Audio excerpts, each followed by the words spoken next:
예수님께서 세상의 빛이라 말씀하셨을 때에 사람들은 그 말을 받아들일 수가 없죠. 네가 왜 너를 가르치느냐. 당시 유대의 사람들이 예수의 말씀을 거부했던 이유 중에 하나이죠.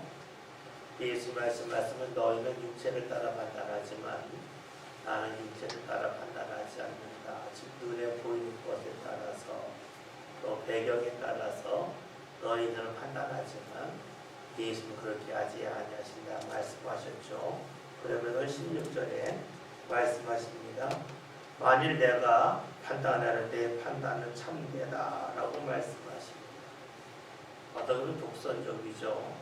내가 나를 위하여 증언하고 판단하는 것이 옳다는 겁니다. 그 위에 관해 말씀하시면서 내가 혼자 있는 것이 아니라 나를 보내신 이와 함께한다 라고 말씀하셨습니다. 먼저 함께 하신다는 것을 생각해 볼 필요가 있겠죠. 함께한다. 이것은 공간적으로 함께한다 하는 그런 뜻도 있겠지만 꼭 그런 뜻만은 아니라고 하는 것을 알 수가 있겠죠. 왜냐하면 일단은 눈에 하나님이 보이지 않으니까 함께 하신다 그럴 때에 공간적으로 함께 한다 그러면 우리가 좀 받아들이기 쉽지가 않아요. 느낄 수가 없기 때문에 그렇죠. 그러면 하나님이 함께 하신다 하는 것은 어떻게 보면 좋을까요? 하나님께서 계신 자리, 하나님이 원하시는 자리들 예수님이 계셨다라고 볼 수가 있습니다. 다시 말하면 하나님이 함께 하신다고 하는 것은 하나님이 함께하는 자리에 있었다는 것이고, 그것은 다른 말로 하면 내가 원하는 자리에 있지 아니하고 하나님이 원하시는 자리에 있었다 하는 것을 말하죠.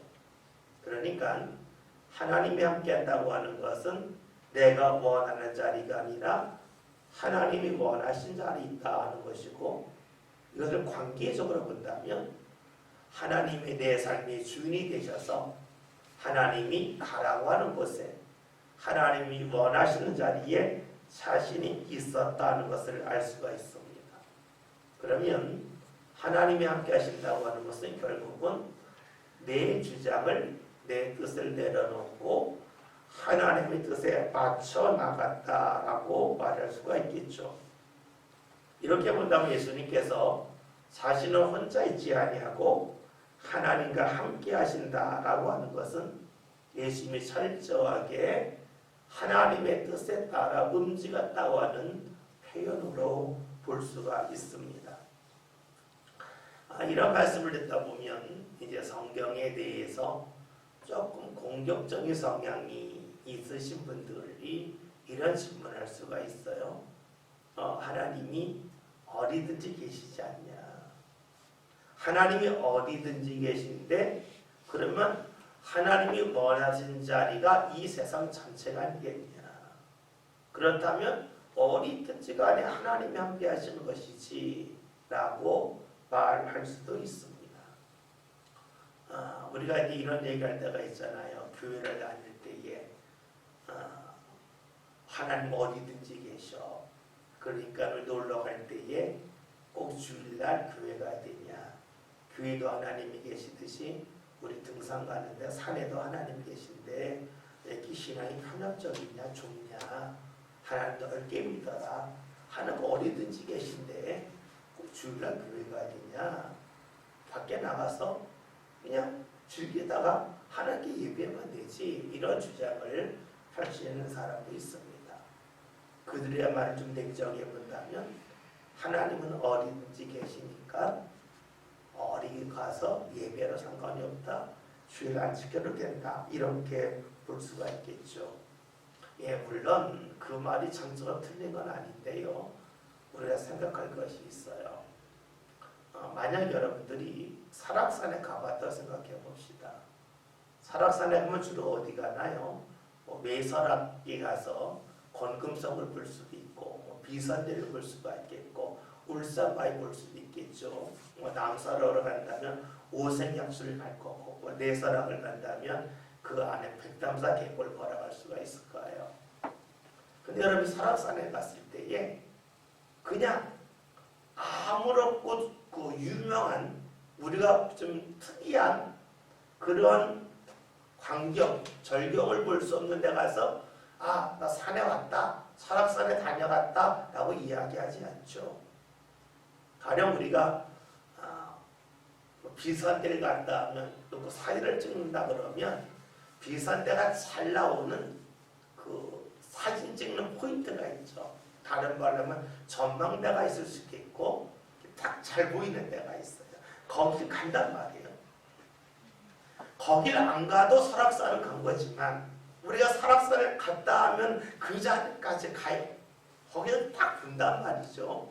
그게 뭘 말할까요? 그 자리에 가야 제일 아름다운 곳을 볼 수가 있어요. 그냥 밑에 있어도 설악산은 설악산이에요. 근데 우리 설악산에 가면 어느 지점에 가야 제대로 볼 수 있다 하는 것을 알 수가 있어요. 여러분 설악산 가서 사진 찍는다 그러면 뒷배경 뭐 넣습니까? 대부분이 울산바위나 건금성 딱 뒤에 배경을 넣고 사진을 찍지. 그냥 나무만 있는데 왜 성주산과 비슷한 아무데나 골짜기 해가지고 사진 찍거나 설악산 왔다 안 그러죠. 거기 가면 포인트가 있어. 여기를 봐야 사진이 제대로 찍힌다. 이 배경은 아마 그런 데 있지 않습니까? 마찬가지예요. 주님이 원하시는 일은 어디 가든지 있어요. 그러나 주께서 오늘 우리에게 보게 하시고 느끼게 하시는 하나님의 일이 있다는 거죠. 사도로 말하면 전망대 뷰포인트가 있어요. 우리 삶 가운데 주님께서 여기서 봐야 가장 좋은 것을 본다. 여기서 봐야 내가 너희들 향하여 예비하는 가장 좋은 걸 본다 라고 주께서 알려주시고 또 하나님께서 우리를 이끄시는 자리가 있다는 것이지요. 그러니까 앞에서 말씀드렸던 대로 주일날 꼭 교회 가서 예배되냐. 하나님 사랑하고 계신데 그렇게 말하면 우리가 똑같이 말할 수가 있죠. 설악산에 가서 아무 데나 고 사진 찍으면 되지. 꼭 어느 지점에 사진 찍어야 되냐. 사람들이 그 뭐 하려고 설악산 왔냐. 여기로 그 찍어야지 그 말 하잖아요. 똑같은 거예요. 하나님이 원하신 자리는 이 세상에 다 있어요. 그러나 가장 주께서 우리 삶 가운데 보게 하시고 원하신 자리가 있다는 것이지요. 따라서 지금 예수님이 혼자 있지 않고 나를 보내시니 함께 있다고 하는 것은 하나님께서 가장 원하시는 자리에 있다라고 보는 것이 좀 더 정확한 표현이 될 것입니다. 우리가 주님이 원하는 자리에 있다고 하는 것은 앞에서 전망대 말씀드렸죠. 그것은 주님이 원하시는 것을 보는 것이 될 거고 또 다른 말로 하면 주의 눈으로 하나님의 눈으로 우리의 삶을 보는 것이 되겠죠. 그러면 우리가 하나님의 눈으로 본다고 하는 것은 무엇을 말할까요? 우리가 이 길거리를 걸어갈 때도 있고요. 운전을 할 때에 옆 사람 저기 뭐 하시는 거 봐봐 할 때가 있어요. 그런데 가리키는 사람은 그 자리가 보이는데 옆에 있는 데는 그 자리가 안 보일 때가 있어요. 그러니까 앞에서는 보여요. 근데 옆에서는 옆에 이렇게 잘린 부분이 있잖아요. 그것 때문에 안 보일 때가 있어요. 참 묘하잖아요. 불과 몇 센치 안 떨어졌는데 옆에서 못 보는 데가 있어요. 그렇다면 알 수 있는 것이 있죠. 옆에 있다는 것이 아니죠. 우리가 주님께서 원하시는 것을 본다는 것은 물론 옆에서도 볼 수가 있어요. 그러나 100% 다 볼 수가 없겠죠. 그러면 우리가 옆에서 보기도 아니고 위에서 보기도 아니고 아래에서 보기도 아니겠죠. 어떻게 해요? 주님 안으로 들어가서 보기가 되겠죠.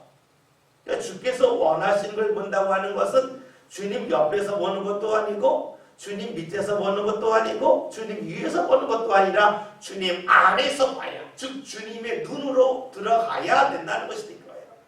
우리가 예수님이 말씀하신 너희는 내 안에, 내가 너희 안에 있다는 말씀은 우리가 그걸 생각하면 쉽게 할 수가 있어요. 너희가 내 안에 들어와야만 내가 보는 것을 너희가 볼 수 있다. 물론 옆에서도 볼 수는 있겠지만 모든 것을 다 보는 것은 아니다. 내 안에 들어와야만 모든 것을 볼 수 있다 하는 말씀이 되겠죠. 그렇다면 지금 예수님께서 하나님이 함께 하신다, 나를 보내시니까 함께 하신다, 주님께서 원하시는 것을 본다는 것은 예수님이 하나님 안에 온전히 들어가 계시다 하는 것을 알 수가 있어요. 하나님 안에 들어갔다고 하는 것은 또 다른 말로 하면 예수님이 자신을 내세우지 않고 하나님 안에 들어갔다, 자신을 부인했다라고 볼 수가 있어요. 그러니까 예수님을 말씀해서 나를 보내시니가 나와 함께 하신다고 하는 것은 하나님께서 원하시는 자리에 계셨다 하는 것이 될 거예요. 그 자리에 있어야만 하나님이 원하신 걸 볼 수 있다는 것이고, 하나님이 원하신 자리에 있다고 하는 것은 주님 옆에 있다고 하는 것이 아니라 주님 안에 들어가서 보았다는 것이 될 거예요. 철저하게 자신을 부인하셨기 때문에 예수님은 하나님이 함께 하시는 그 일을 경험하셨다라고 볼 수가 있습니다. 우리가 앞으로 요한복음 계속 보겠지만 요한복음 10장에서 예수님이란 말씀하셔요. 나와 아버지는 하나다. 이런 말씀을 나중에 하셔요. 함께 계신 분이 나와 하나다. 왜냐하면 예수님은 하나님 옆에서 본 것도 아니고 하나님 안에 들어가서 보았다. 철저하게 하나님 안에서 사셨다라고 볼 수가 있겠죠. 우리가 신앙생활 한다고 하는 것은 우리 하나님 안으로 들어가는 것입니다. 또 다른 말로 하면 어느 자리에 있든지 간에 하나님을 잊지 아니하는 것을 말할 수가 있겠죠. 만약에 우리가 하나님 안으로 들어가지 않고 하나님이 내 안에만 오기를 원한다면 뭐가 될까요? 내가 원하는 것을 하나님이 따라오는 것이 돼요. 우리가 하나님 안으로 들어간다고 하는 것은 하나님이 원하시는 것을 향하여 내 것을 버리고 들어가는 것이 돼요. 이걸 좀 다른 말로 하면 하나님이 내 편이 된다 그러면 무엇이 될까요? 하나님이 나를 따라오는 것이 돼요. 그런데 내가 하나님 편이 된다면 내가 하나님 안으로 들어가는 것이 돼요. 그러면 성경에서 10편에서 이런 편이 많죠. 하나님은 내 편이시다. 이것은 무엇일까요? 하나님이 원하시는 자리이다. 그러니 하나님의 도움의 역사가 나타날 거라는 표현이 하나님은 내 편이라가 되겠죠. 근데 우리가 이런 전제를 싹 다 내려놓고 하나님은 내 편이라 그러면 하나님은 내가 하는 것을 도와야 돼요. 내가 하는 것이 잘 되게끔 하셔야 돼요. 그러면 그것은 결국은 우상과 똑같다는 거죠. 여러분, 우상과 우리가 하나님을 믿는 것은 차이가 있죠. 그것은 무엇이냐면 우상은 나를 도와주는 대상이 우상이에요. 뭐 거기다가 돈을 갖다 줄 수도 있고 뭐 구슬을 한다고 많은 시간을 들일 수도 있어요. 정성을 쏟을 수 있어요. 그러나 우상의 궁극적인 목적은 나를 도우라는 거예요. 그런데 신앙은 하나님을 매달려요. 하나님이 나를 돕는 게 아니라 하나님을 따라가는 거예요. 왜냐하면 하나님을 따라갈 때에 하나님께서 우리 삶 가운데 예비로신 은혜를 우리가 온전히 받는데 그것이 가장 복된 길이라고 믿기 때문에 그래요. 그러니까 예수님은 하나님이 나와 함께 하신다고 하셨을 때에 철저히 하나님 원하신 자리에 섰다. 하나님 안에 들어가셨다. 자신을 주장하지 않으셨다라고 볼 수가 있습니다. 하나님의 뜻에 따라 움직였다는 표현이 하나님이 나와 함께 계심이라 라는 표현을 볼 수 있을 겁니다. 17절 다 같이 함께 읽겠습니다. 너희 율법에도 두 사람의 증언이 참되라 기록되었으니, 여기 보면 예수님이 유대인들에게 하신 말씀이 너희 율법이라 그랬어요. 우리 율법이 아니라 너희 율법이라 말씀하셨어요. 이 말씀대로 하면 예수님은 율법과 상관이 없고 너희들과 관련된 율법이라고 표현하시는 것처럼 보여요. 이 말씀대로 한다면 예수님은 율법을 무시한 것처럼 보일 수도 있습니다. 율법은 하나님이 모세에게 주신 것이에요. 예수님과 하나님 하나입니다. 그러면 그 율법은 당연히 예수님 마음에도 맞아야 돼요. 근데 예수님은 율법을 표현하실 때에 너희의 율법이라고 말씀하셨습니다. 왜 그렇게 말씀하셨을까요?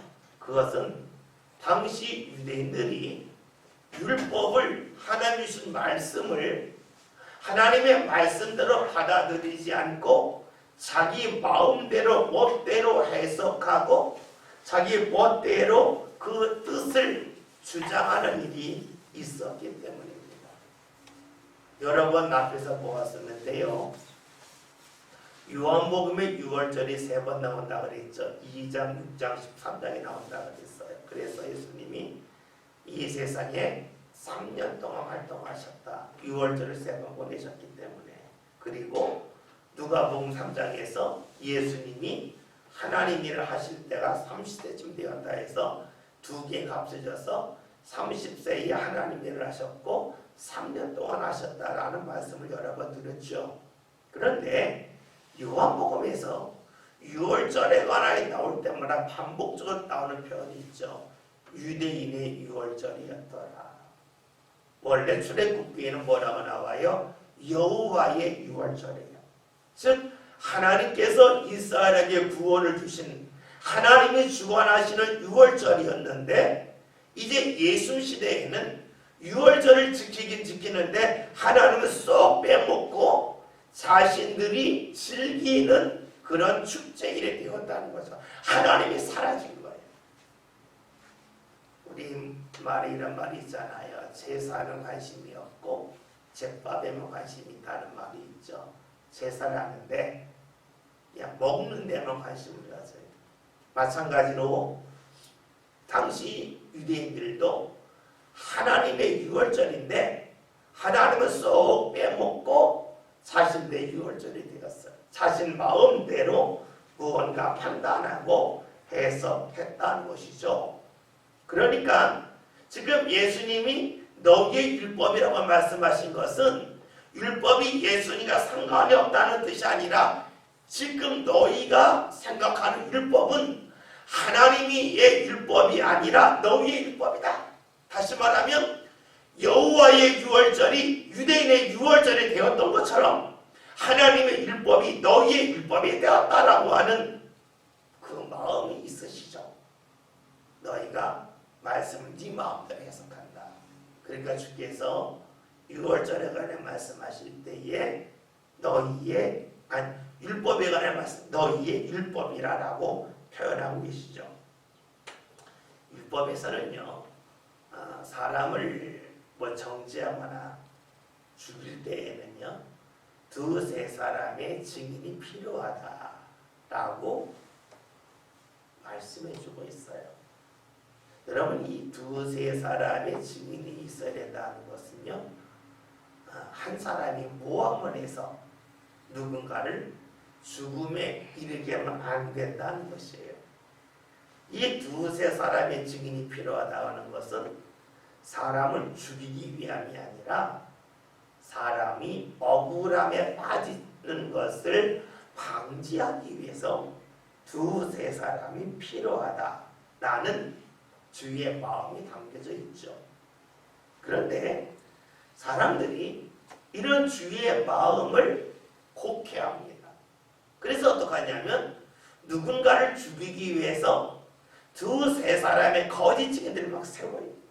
그 대표적인 것이 열왕기상 21장을 보면 나봇의 포도원에 관한 말씀이 나오는데 아합이 나봇의 포도원을 갖고 싶었잖아요. 갖고 싶었던 이유가 무엇이냐면 거기에서 포도가 잘 열렸기 때문이 아니에요. 성경을 보면 참 좀 내용이 무서워요. 거기에 자신의 채소 맛을 만들고 싶었어요. 요즘으로 말하면 텃밭을 만들고 싶은 거예요. 또 다른 말로 하면 좀 신선한 채소를 매일 먹고 싶은데 나봇의 포도 원액을 바꾸고 싶은데 바꿀 수 없는 거예요. 되게 좀 유치해. 성경을 보면은요, 아합의 모습이. 그런데 나봇이 팔지 않게 되니까 이세벨이 보고 이 아합이 걱정하는 것을 풀어주고 하잖아요. 우리가 아는 것처럼 이세벨은요, 고위 시돈 사람이죠. 시돈 사람이 바로 이스라엘 바로 위에 얼마 떨어져 있지 않는 해안가에 있는 도시예요. 그래서 우리가 세상에서는 페니키아라고 그러죠. 페니키아 사람이에요. 근데 그 사람은 어떤 마음이었냐면 왕은 하나님과 같은 거예요. 그러니까 왕은 원하는 걸 다 가질 수가 있는데 아합은 왕인데도 불구하고 원하는 걸 못 가지니까 왕인데 왜 그런 것 하나 못하냐 답답한 거죠. 그래 그러면 어떻게 해서 가져야지. 그래서 어떻게 하냐면 그 동네에서 좀 악한 사람 둘을 불러다가 쉽게 말하면 돈을 주고 골격을 주겠다 약속을 하고 거짓 증인을 세워가지고 나봇이 하나님을 욕했다 모독했다 해가지고 고소하게 하고 결국 나봇을 죽게 하지 않습니까? 뭐예요? 사람을 죽이는 데 사용한 거예요. 원래는 두세 사람의 증인이 필요하다고 하는 것은요, 누군가가 억울함에 빠지지 않게 하기 위해서 그렇게 한 것인데, 성경에서는 하나님을 멀리한 잘못된 사람들이 두세 사람의 증인이 필요하다 하는 것을 악용하고 있지요.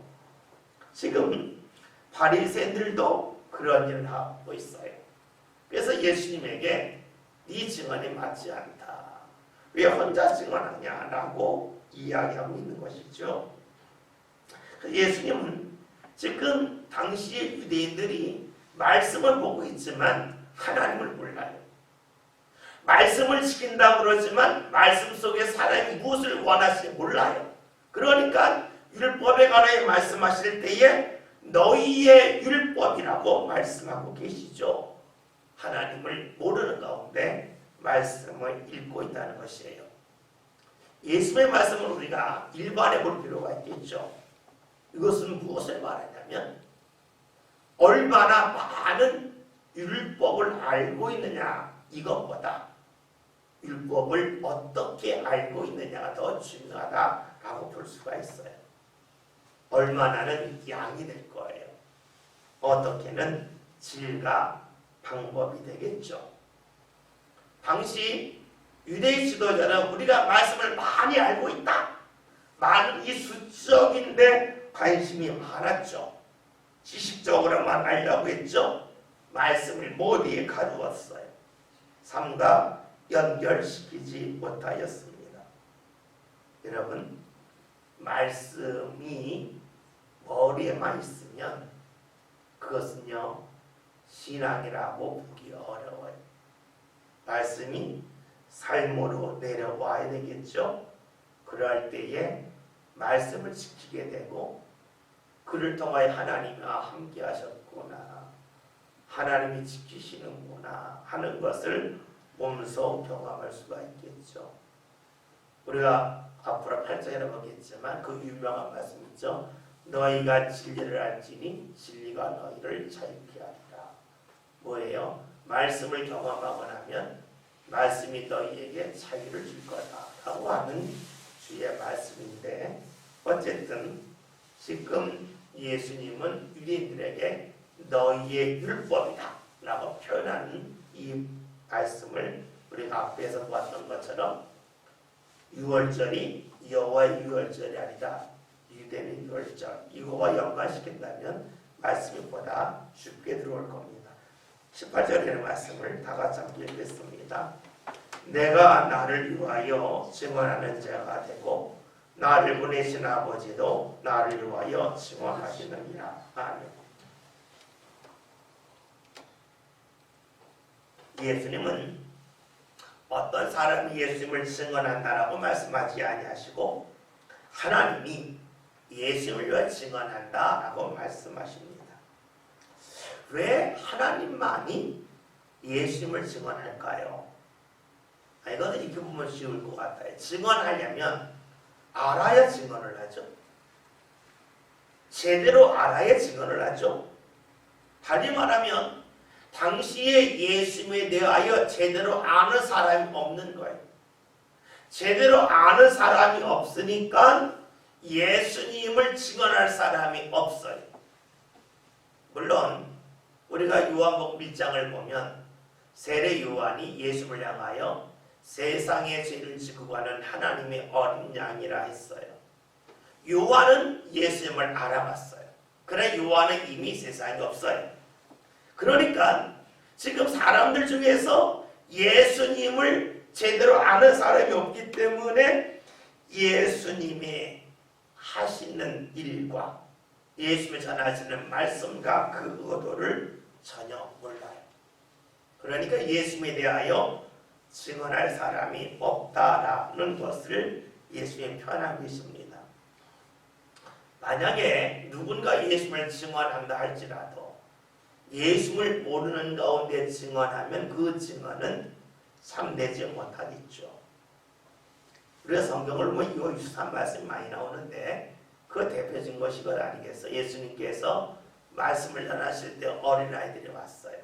제자들이 보고 화가 났어요. 왜냐하면 어린아이들은 예수님의 말씀을 알아듣지 못할 거다. 이 생각이 있고 또 하나는 어쩌면 어린아이들은 예수님의 말씀을 전하실 때 사람들이 만약 헌금을 가져갔다면 이 어린아이들은 헌금도 못 가져오는 사람들. 그러니까 재정도 도움이 안 된다라고 생각했을지 몰라요. 그래서 불을 내요. 그것이 바로 예수님을 위한 거라고 여길 거예요. 근데 예수님은 어떻게 하셨어요? 오히려 그런 제자들에게 화를 내셨어요. 뭡니까?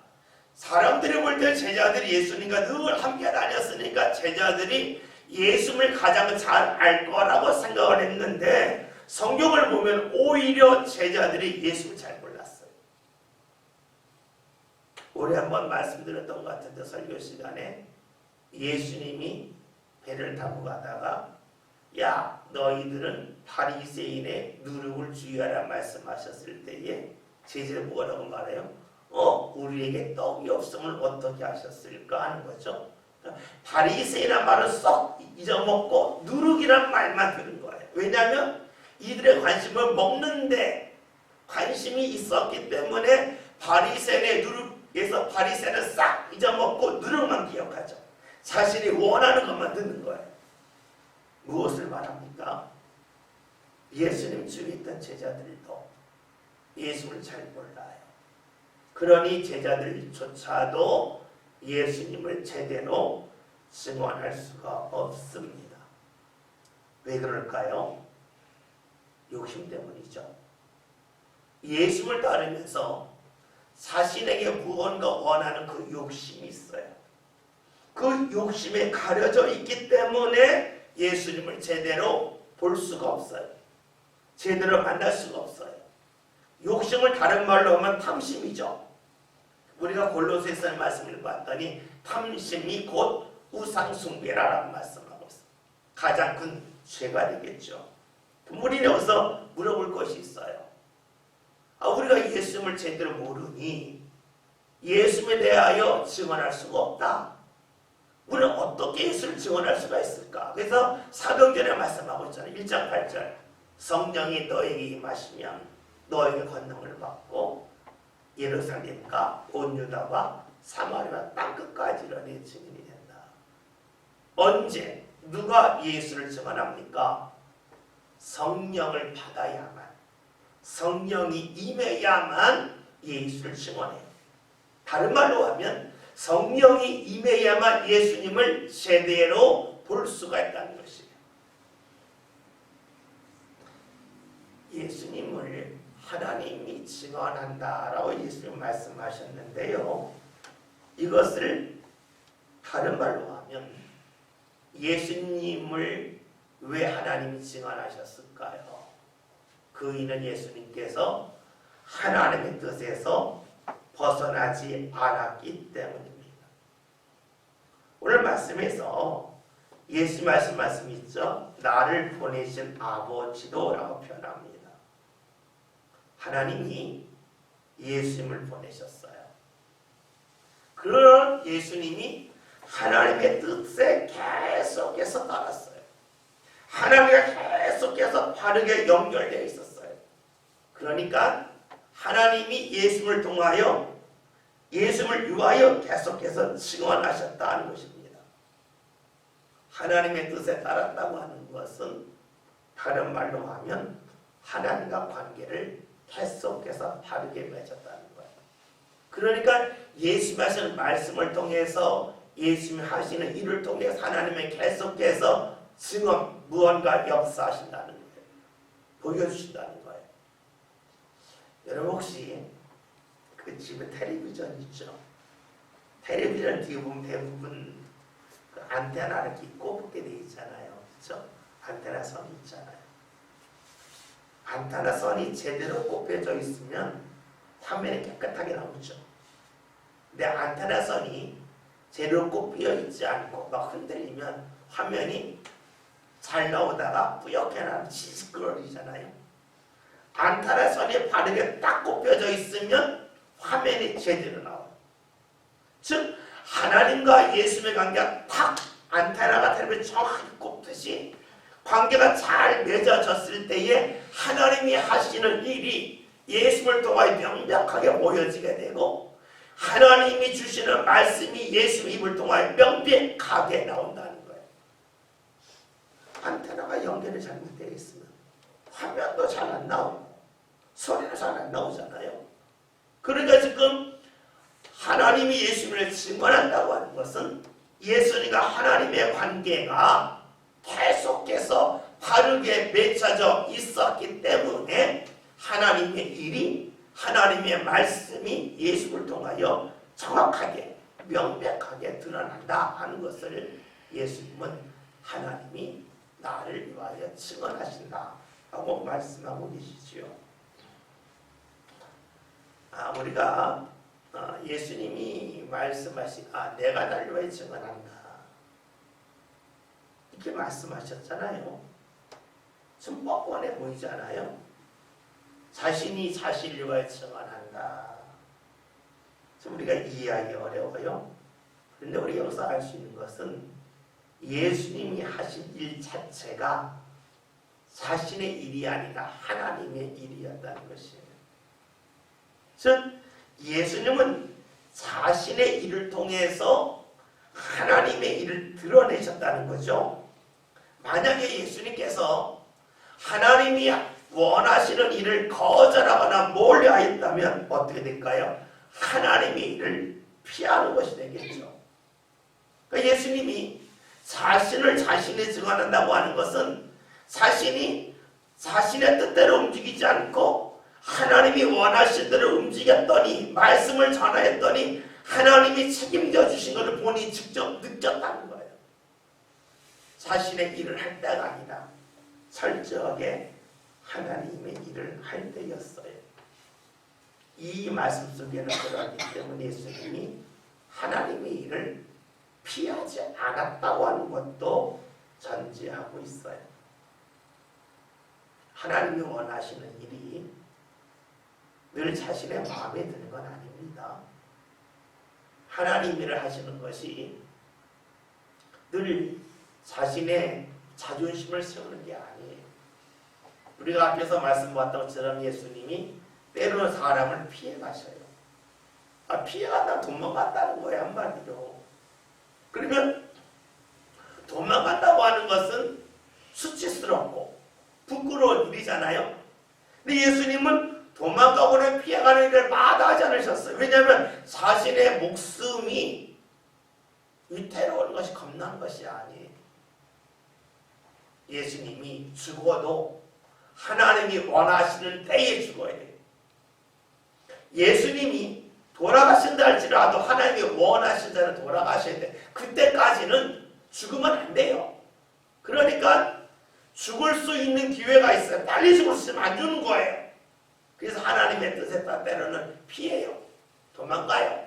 사람들이 볼 때에는 저거 뭐냐 도망가냐 할지 모르겠지만 예수님은 하나님의 뜻이라면 사람들의 손가락질 받는다, 도망가는 것처럼 보이니까 그걸 마다하지 않으십시오.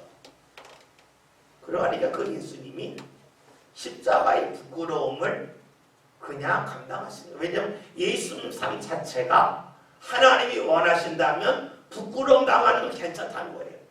도망도 가고 피해도 가셔요. 숨기도 하셔요. 그것이 뭡니까? 늘 하나님 일을 하신 거죠.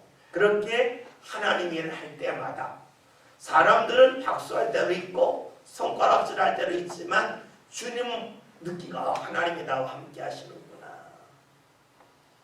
내가 평안하구나. 이것을 느끼시는 거예요. 그러니까 주님께서는 말씀하시죠. 하나님이 나를 위하여 증언하신다는 것이에요. 이것을 다른 말로 한다면 예수님이 예수님을 증언한다는 것은 예수님이 하나님 일을 하실 때에 하나님께서 함께 하심을 느꼈다는 거예요. 또 다른 말로 하면 예수님은 어떤 일을 하실 때 이것을 하나님이 좋아하시는지 하나님이 싫어하시는지를 순간순간 느끼고 경험했다는 거예요. 그러하기에 하나님이 원하시는 일을 할 수가 있겠죠. 만약에 이 일을 하는데 하나님께서 기뻐하시는지를 몰랐다면 어떻게 될까요? 지나칠 거 아니에요. 예수님이 일을 좋아하는데 하나님이 안 좋아할 수도 있어요. 근데 그때에 몰랐다 그러면 그 일을 하고 말 거 아니에요. 예수님은 순간순간, 매 순간순간 하나님과의 관계가 늘 이어졌다라고 볼 수가 있습니다. 따라서 예수님이 예수님을 증언하고 하나님이 예수님을 증언하신다 하는 것은 우리의 일상적인 용어로 바꾼다면 예수님은 늘 하나님이 원하시는 것이 무엇인지를 아셨다라고 볼 수가 있어요. 이것을 우리의 신앙으로 본다면 우리의 신앙이 성장한다고 하는 것은 하나님이 원하시는 것을 더 많이 알아간다라고 볼 수가 있겠죠. 신앙이 성장하지 않는다는 것은 하나님이 원하시는 것을 더 이상 알지 못하면 하나님이 기뻐하는 일을 더 이상 못하잖아요. 하나님께서 싫어하는 일을 또 할 수 있잖아요. 따라서 우리가 신앙이 성장한다는 것을 다른 말로 하면 하나님이 원하시는 것을 우리가 좀 더 많이 알아갔다, 알게 되었다라고 볼 수가 있어요. 또 다른 말로 하면 하나님께서 무엇을 좋아하시는지 좋아하지 않은지를 내가 좀 더 예민하게 알게 되었다. 즉 신앙이 좀 더 예민해졌다라고 볼 수가 있어요. 하나님에 대해서, 하나님의 말씀에 대해서 나도 모르게 예민해지는 것이 바로 신앙이 성장하는 것이죠. 그러니까 신앙이 성장했다고 하는 것은 내가 죄를 범하지 않는다는 게 아니에요. 죄를 범하며 사는 게 우리잖아요. 그럴 때 죄를 범하고 나서 예민하다고 하는 것은 빨리 느끼는 거죠. 내가 하나님이 원하지 않으려 했구나. 빨리 느끼는 것. 이것이 바로 예민한 거고 이것을 통해서 우리의 믿음이 성장했다고 볼 수가 있을 겁니다. 여러분 그러면 신앙이 성장하는 것은 하나님을 좀 더 많이 알아가는 거고 하나님 좀 더 예민해지는 거라 그랬잖아요. 그럼 우리가 어떻게 해야 하나님에 예민해질 수 있을까요? 그것은요 하나님을 귀히 여기는 사람이 하나님에 예민해져요. 하나님을 선히 여기면 하나님에 대해 예민해질 수가 없어요. 또 다른 말로 하면 하나님의 말씀을 귀히 여기는 사람이 하나님에 대해 예민해지지 하나님의 말씀을 선히 여긴다면 하나님에 대해 예민해질 수가 없어요. 우리가 소중하다고 할 때에는 상황이 달라져도 잊지 않아야 소중한 거죠. 상황이 달라지는데 잊었다고 소중한 게 아니에요. 말씀을 드렸잖아요. 제가 여기 컵을 하나 갖고 있는데 이 컵이 조선시대 아주 귀한 백자라는 걸 알고 있어요. 그러면 이걸 옮길 때에 함부로 옮기지 않게 한 손으로 들지 않게 두 손으로 들겠죠. 그렇죠? 그 다음에 이걸 한번 밀지 않겠죠. 제가 기분 나쁘다고 하니까 한 손 막 들지 않겠죠. 뭐예요? 귀히 여긴다고 하는 것은 제가 감정이 상했다 할지라도 이것을 귀히 여길 줄 아는 거예요. 기분 나쁘니까 이게 조선시대 백자 굉장히 좋은 건데 한 손으로 들고 기분 좋으면 두 손으로 들고 이거는 귀히 여기는 게 아니잖아요. 귀히 여긴다고 하는 것은 내가 지금 마음이 상해도 이것을 잘 옮겨놓을 수 있고 보관할 수 있는 것이 되겠죠. 그렇다면 우리가 하나님의 말씀을 귀히 여긴다고 하는 것은 내 마음이 상했을 때에도 주의 말씀을 귀히 여기는 거다 하는 것이 될 겁니다. 또 내가 힘들 때에도 내 삶 가운데 괴로움이 있을 때에도 그렇게 하는 거라고 볼 수가 있겠죠.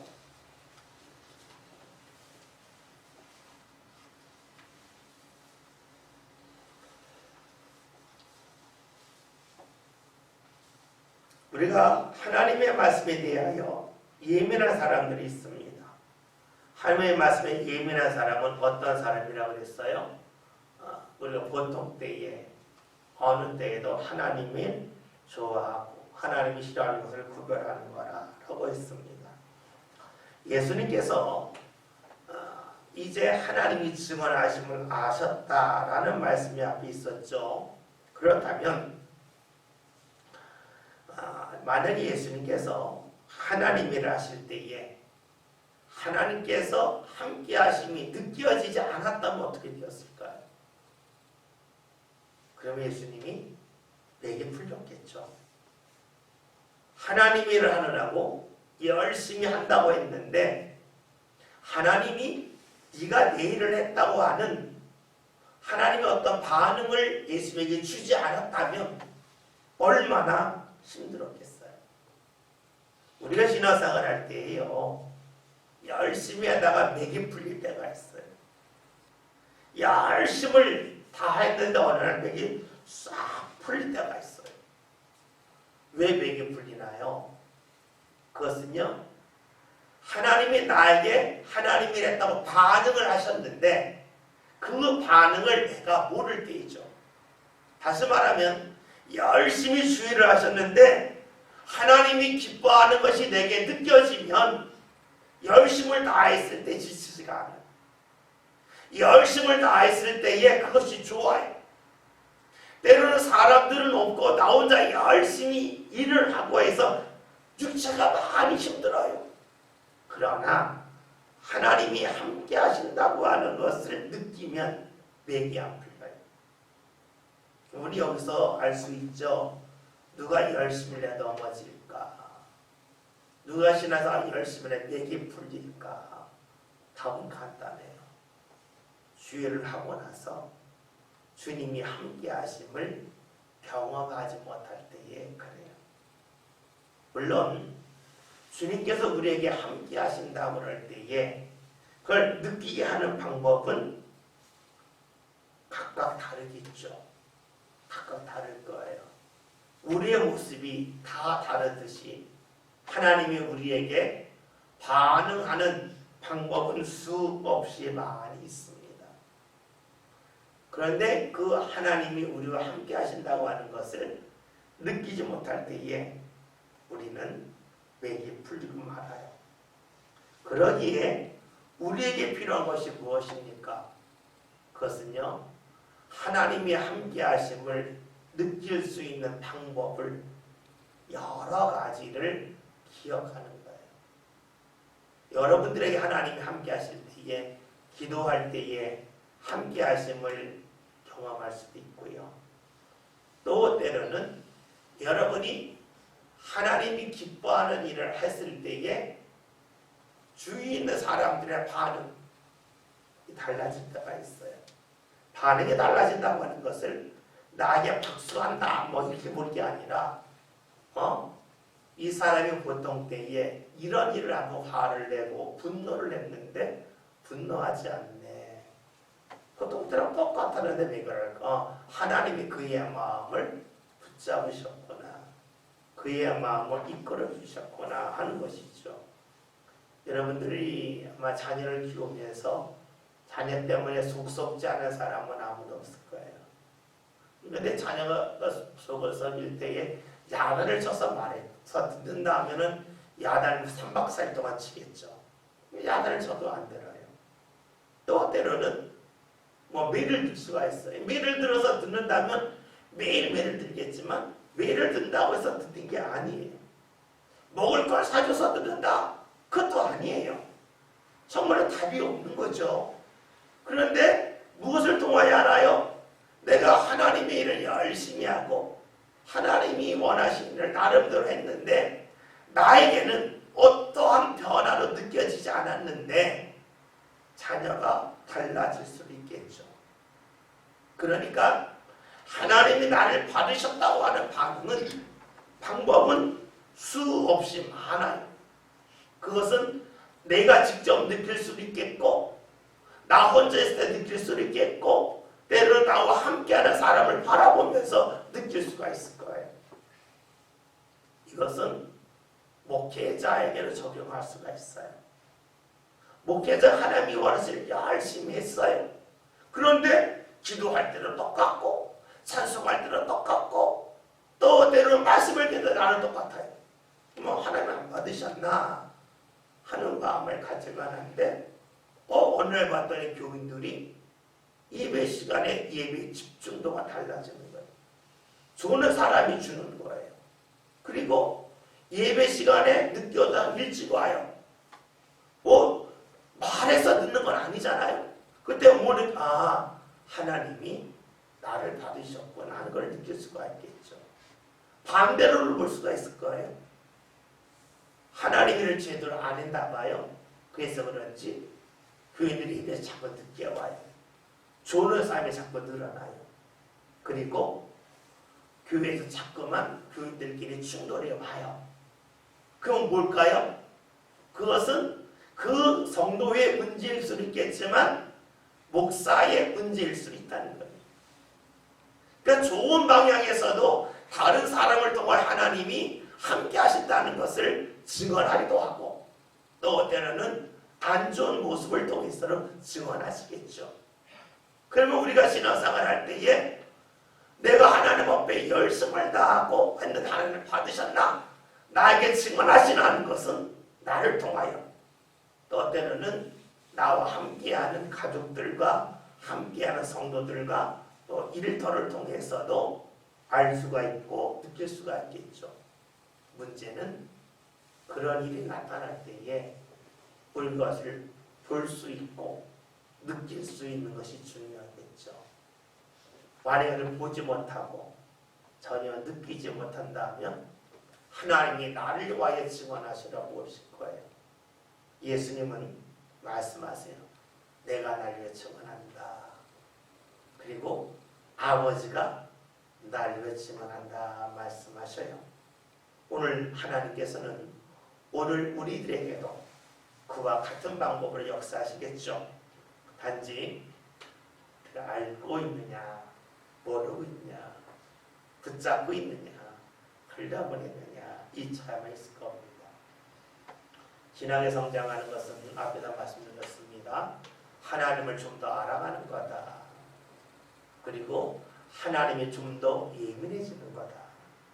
하나님의 말씀에 좀 더 예민해지는 거다 하는 걸 보았었는데 우리가 좀 더 하나님이 예민해지는 가운데 하나님이 함께 하심이 하나님이 나에게 증언하심이 삶 가운데 보여지고 느껴지는 삶을 우리들도 꼭 살아갔으면 좋겠습니다. 기도하겠습니다.